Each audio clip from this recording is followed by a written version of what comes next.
Hello students, all Bangla education tips YouTube চ্যানেলে তোমাদের সকলকে জানাই স্বাগত।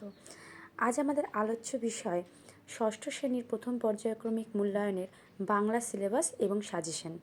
দেখো, তোমাদের বাংলা সিলেবাসে সাহিত্য মেলা অর্থাৎ তোমাদের টেক্সট বই থেকে যেগুলো পড়তে হচ্ছে, প্রথমেই রয়েছে ভর দুপুরে, সেনাপতি শঙ্কর, পাইন দাঁড়িয়ে আকাশে নয়ন তুলি, মন ভালো করা, পশু পাখির ভাষা, ঘাস ফড়িং ও কুমোরে পোকার বাসাবাড়ি।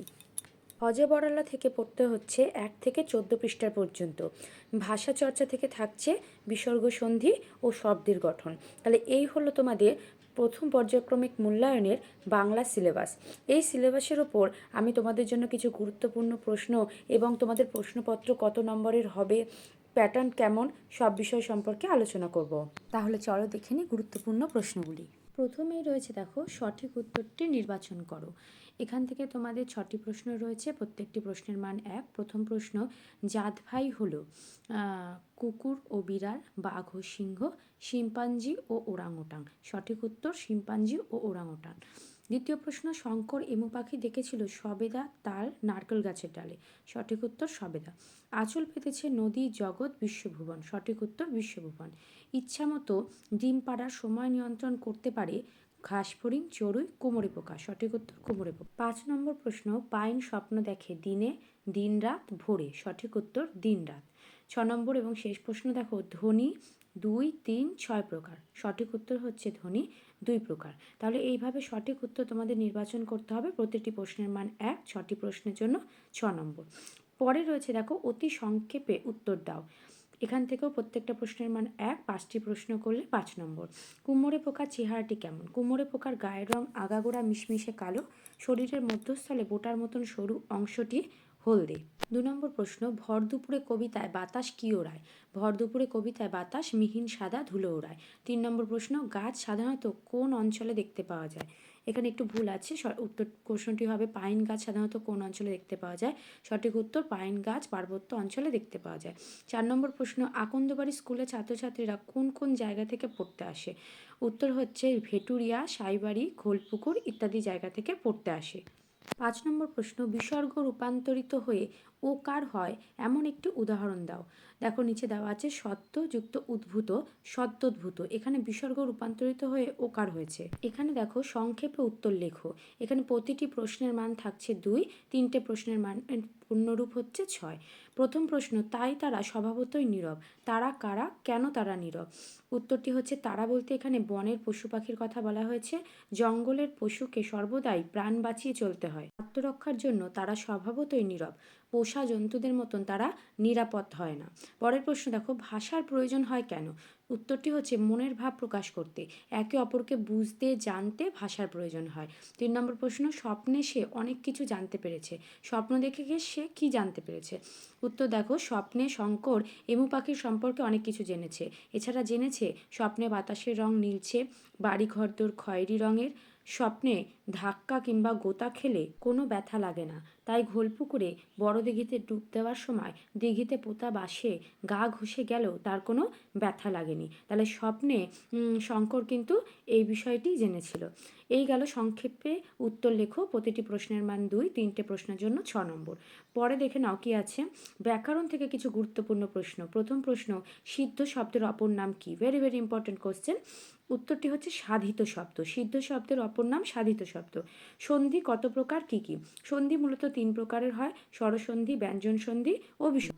এখানে একটু প্রশ্নের ভুল আছে। 3 নম্বর প্রশ্নটা হবে, পূরণবাচক শব্দ কাকে বলে? উত্তরটি দেখো, বিশেষণগুলি কোনো বিশেষ্যের সংখ্যাগত ক্রমিক অবস্থান প্রকাশ করে তবে তাদের পূরণবাচক শব্দ বলা হয়। পরের প্রশ্ন, সন্ধি করতে বলেছে, সন্ধি বিচ্ছেদ। সরস্বতী, একে সন্ধি বিচ্ছেদ করলে হবে স্বর যুক্ত বতী, সরস্বতী। পরের প্রশ্ন দেখো, সংখ্যাবাচক শব্দ দিয়ে শূন্যস্থান পূরণ করো। হাতের ড্যাশ আঙ্গুল সমান হয় না। হাতের 5টি আঙ্গুল সমান হয় না। এখানে 5টি শব্দটি একটি সংখ্যাবাচক শব্দ। পরের প্রশ্ন, 2টি মৌলিক শব্দের উদাহরণ দাও। 2টি মৌলিক শব্দের উদাহরণ হলো মা ও গোলাপ। তাহলে ব্যাকরণ থেকে এই প্রশ্নগুলো কিন্তু খুবই গুরুত্বপূর্ণ প্রশ্ন। 6টি প্রশ্নের জন্য 6 নম্বর থাকে। এরপর থাকছে প্রসঙ্গ নির্দেশ করে কম বেশি 60টি শব্দের মধ্যে উত্তর লেখো। এখানে 3টে প্রশ্ন থাকছে, প্রতিটি প্রশ্নের মান 2। প্রথম প্রশ্ন, এরা তো মানুষেরই জাত ভাই। কাদের মানুষের জাত ভাই বলা হয়েছে, তা সত্ত্বেও মানুষের সঙ্গে তাদের কোন পার্থক্যের কথা পাঠ্যাংশে বর্ণনা করা হয়েছে? উত্তরটি দেখো, শিম্পাঞ্জি, ওরাংওটাং, গরিলা এদের মানুষের জাত ভাই বলা হয়েছে। এমন বলার কারণ এদের গঠন, জীবনধারণ পদ্ধতি অনেকটাই মানুষের সাথে মেলে। ভালোবাসা, সহানুভূতি প্রভৃতি অনুভূতিগুলি এরা বুঝতে পারে, কিন্তু মানুষের সাথে বড় পার্থক্য হলো মানুষের মতো এরা মনের ভাব প্রকাশ করতে ভাষা ব্যবহার করতে পারে না। এদের ভাষার জ্ঞান নেই, তবে এরা ইশারা বা অঙ্গভঙ্গির মাধ্যমে মনের ভাব প্রকাশ করতে পারে। দেখে নাও পরের প্রশ্ন, কুমোরে পোকার বাসা বানানোর প্রক্রিয়াটি নিজের ভাষায় লেখো। কুমোরে পোকার ডিম পাড়ার সময় হলে তারা বাসা তৈরির জন্য উপযুক্ত স্থান নির্বাচন করে। তারপর দূরে উড়ে গিয়ে কাদামাটির সন্ধান করে, যেখানে ভিজে মাটি আছে সেখান থেকে মুখে করে মটর দানার মতো মাটির ডেলা নিয়ে আসে। তারপর মাটির ডেলাগুলোকে একটার উপর একটা বসিয়ে গেঁথে তোলে দেয়াল। ভেতরটা 1.25 ইঞ্চির মতন ফাঁকা থাকে। একটি কুঠুরি নির্মাণ করতে সময় লেগে যায় 2 দিন। ইতিমধ্যে বাসা শুকিয়ে শক্ত হয়ে যায়। তারপর শরীর থেকে একরকম রস বের করে দেওয়ালের চারিদিকে মাখিয়ে দেয়। তারপর শিকার করে এনে ভেতরে পুড়ে দেয়। সেখানেই ডিম পেড়ে কুঠুরির মুখ বন্ধ করে দেয়। এইভাবে কুমোরে পোকা তার বাসা বানানোর প্রক্রিয়াটি সম্পন্ন করে থাকে। নাও এই ভিডিওর লাস্ট প্রশ্ন, বলছে এটা কি পঞ্চানন অপেরা পেয়েছো? অপেরা বলতে কি বোঝো? এখানে অপেরার প্রসঙ্গ এলো কেন? অপেরা বলতে যাত্রাপালাকে বোঝানো হয়ে থাকে। যাত্রাপালার বাস্তবের চেয়ে কল্পনার প্রাধান্য থাকে বেশি। শঙ্কর এমু পাখি সম্পর্কে যে বিবরণ দিয়েছে তা শঙ্করের কল্পনা বা স্বপ্ন। এ প্রসঙ্গে অপেরা কথাটি উঠে এসেছে। তাহলে এই ছিল তোমাদের ক্লাস 6-এর প্রথম পর্যায়ক্রমিক মূল্যায়নের জন্য গুরুত্বপূর্ণ বেশ কিছু প্রশ্নোত্তর। এই প্রশ্নোত্তরগুলোকে তোমরা এইভাবে প্রস্তুত করো। তোমাদের কিন্তু পরীক্ষাটি 30 নম্বরের হবে এবং এইভাবেই নাম্বার বিভাজন করা থাকবে। এই ভিডিওতে আমি তোমাদের ব্যাকরণ, হযবরল থেকে বিভিন্ন রকম প্রশ্ন তুলে ধরেছি। ভিডিওটি কেমন লাগলো অবশ্যই আমাকে কমেন্টে জানিও। And thank you so much for watching my channel and video. এবং যদি ভিডিওটি ভালো লেগে থাকে লাইক করো, বন্ধুদের মধ্যে শেয়ার করে দাও। আর চ্যানেলে নতুন হয়ে থাকলে অবশ্যই চ্যানেলটিকে সাবস্ক্রাইব করে পাশে থাকা বেল আইকনটি প্রেস করে দাও, যাতে সমস্ত রকম নোটিফিকেশন সবার আগে তোমাদের কাছে পৌঁছে যায়।